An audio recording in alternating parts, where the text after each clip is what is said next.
Hi, welcome to today's video. We're going to be talking about intermittent fasting. Now, it's a term that gets thrown around a lot, and there's some good information out there, and there's some not so good information. What we'd like to do today for you is give you some basic information, and then we'll share one of the key benefits of intermittent fasting.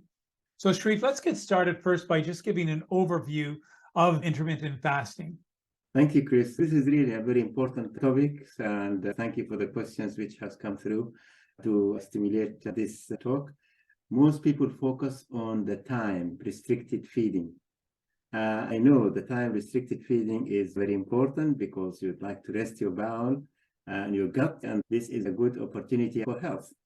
The gut consumes a big amount of your energy, and so it's not really going to allow you to do too many other functions while you're processing food. I have noticed actually many of my patients and the people who attend our courses, they go through the time restriction, but many times they do not really achieve their best results because they just focus on the time and they do not really focus on what to eat.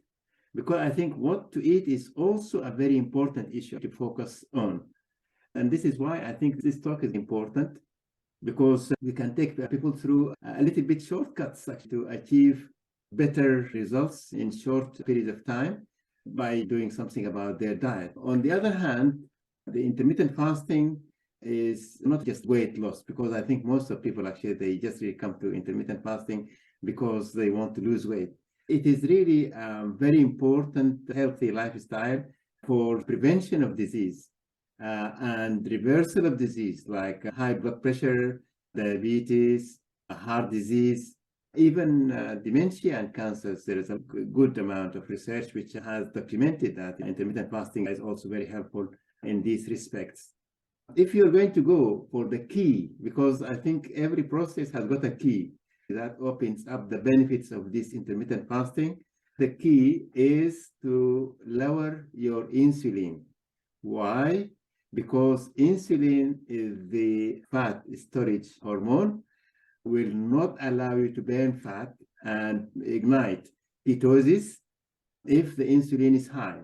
The most important thing to happen while you are intermittent fasting is to lower your insulin level.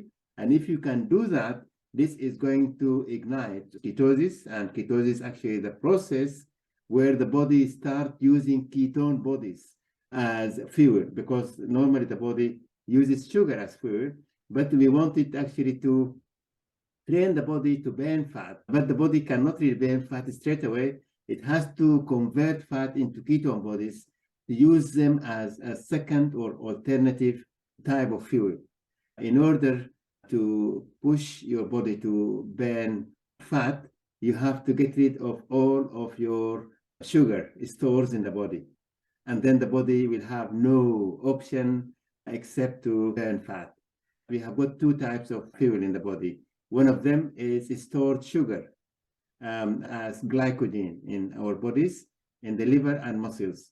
The amount is about 2,000 calories. If you think about it in terms of the daily requirement, it's probably adequate for one daily energy requirements.